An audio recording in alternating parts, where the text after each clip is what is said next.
بسم اللہ الرحمن الرحیم۔ آج ہمارا ترجمہ تفسیر کا درس نمبر 54 ہے اور سورہ بقرہ کا 10واں رکوع ہے اور آیت نمبر 84، 85 اور 86 تین آیات جن کی تلاوت اور ترجمہ میں نے آپ کے سامنے کیا ہے۔ جیسا کہ گزشتہ آیت میں اللہ تعالیٰ نے بنی اسرائیل سے 5 حکم ان کو دیے، تو ان آیات میں اللہ نے 3 حکم اور ان کی نافرمانیاں اور ان پر عذابات، تو ان کا تذکرہ ان 3 آیات میں ہے۔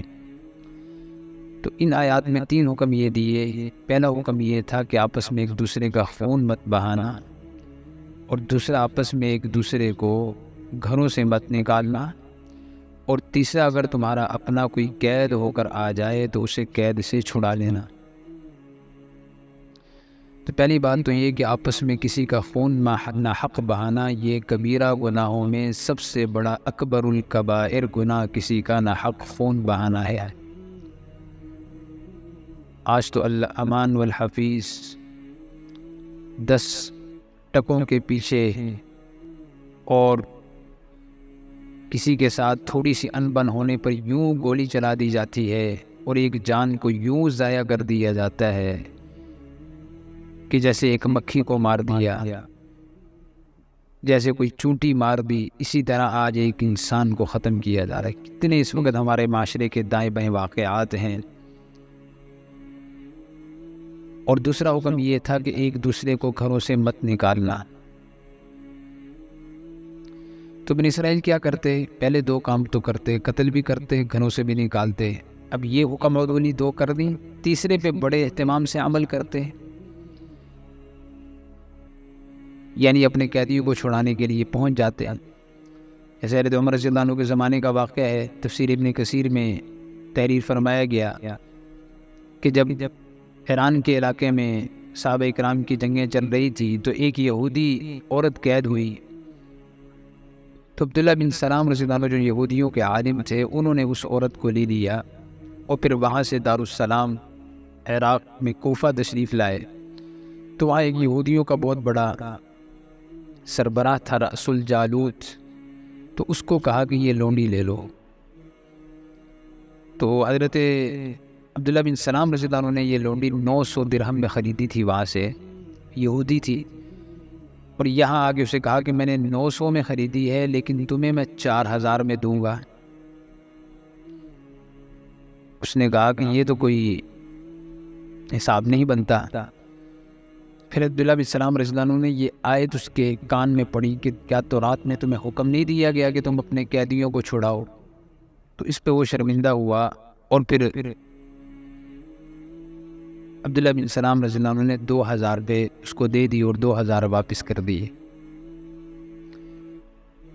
تو اس پہ قرآن نے عتاب نازل کیا، افتؤمنون ببعض الکتاب وتکفرون ببعض، کہ کیا تم قرآن کے کچھ حصے پر ایمان رکھتے ہو اور کچھ کا انکار کر دیتے ہو۔ آج اگر اس چیز کو دیکھا جائے تو یہ عنصر سب سے زیادہ ہمارے اندر پایا جا رہا ہے۔ امت محمدیہ آج اس وقت اس موضوع کا شکار ہے کہ جہاں جس حکم کا دل کیا اس پہ عمل کر لیا، اور جہاں دنیا کا کوئی تھوڑا سا بھی نقصان نظر آیا فوراً سودی معاملہ کر لیا، جھوٹ بول دیا، وعدہ خلافی کر دی، اور الامان والحفیظ کے پیسے کے چکر میں، عزت کے چکر میں، مال بچانے کے چکر میں اور کاروبار کے چکر میں کتنے جھوٹ اور کیا کچھ کیا جا رہا ہے۔ الامان والحفیظ، اور جب مسجد میں آ جائیں تو ہم مومن ہیں، ہم تو ایمان رکھنے والے ہیں، ہم تو کتاب اللہ پہ یقین رکھنے والے ہیں، ہم اللہ کے حکموں کے آگے سر جھکانے والے ہیں۔ تو اب یہاں مسجد میں آ کے دین کی ٹون اور ہو گئی، اور جب بازار میں چلے گئے تو ٹون بدل گئی۔ تو اسی کو قرآن کہہ رہا ہے فتؤمنون ببعض الکتاب وتکفرون ببعض، کہ بھائی تم نے 2 ٹونیں بنا لی، ایک ٹون تم جس پہ تمہارا دل کرے اس پہ ایمان لے آؤ، اس پہ عمل کر لو، اور جس کا دل نہ کرے اس کو جو ہے گول کر دو۔ بلکہ یہ واقعہ آتا ہے کہ انگریز کے زمانے میں ایک دفعہ انگریز نے اعلان کیا، باقاعدہ لوگ جمع ہوئے اور کہا کہ کون سا قانون تمہارے لیے پاس کیا جائے، شریعت کا قانون یا رواج کا قانون؟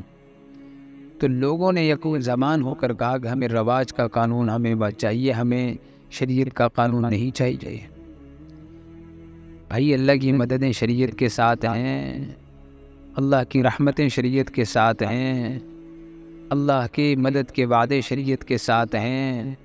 دعائیں تو مدد کی مانگیں، لیکن ہمارے قوانین رسم و رواج کے مطابق ہوں، کافروں کے مطابق ہوں، اور اللہ کے دشمنوں کے مطابق ہوں، اللہ کے نافرمانوں کے مطابق ہوں.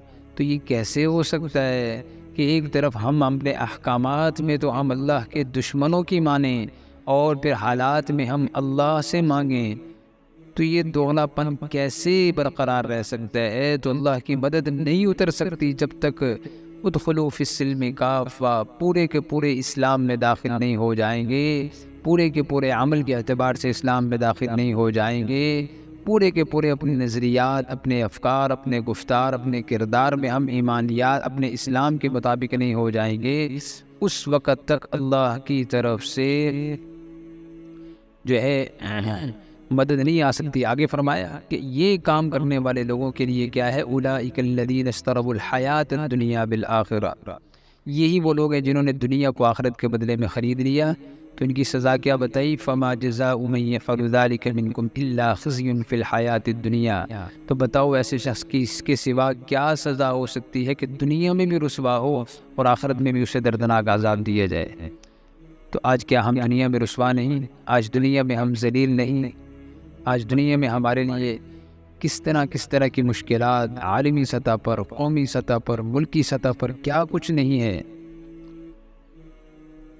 تو جیسے میں نے پہلے عرض کیا کہ بنی اسرائیل کے ان تذکروں سے مقصود کہ میری امت بھی ان کے کیفیت، ان کے کردار پہ چلے گی، تو ان کا حل اللہ نے قرآن میں پیش کیا ہے کہ ان چیزوں کو چھوڑو گے تو تمہاری رسوائی ختم ہوگی، پورے کے پورے اللہ کے ہوں گے تو ہماری رسوائی ختم ہوگی، پورے کے پورے احکامات پر عمل کرنے والے بنیں گے تو ہماری اس دنیا سے یہ ذلت یہ ہماری ختم ہوگی.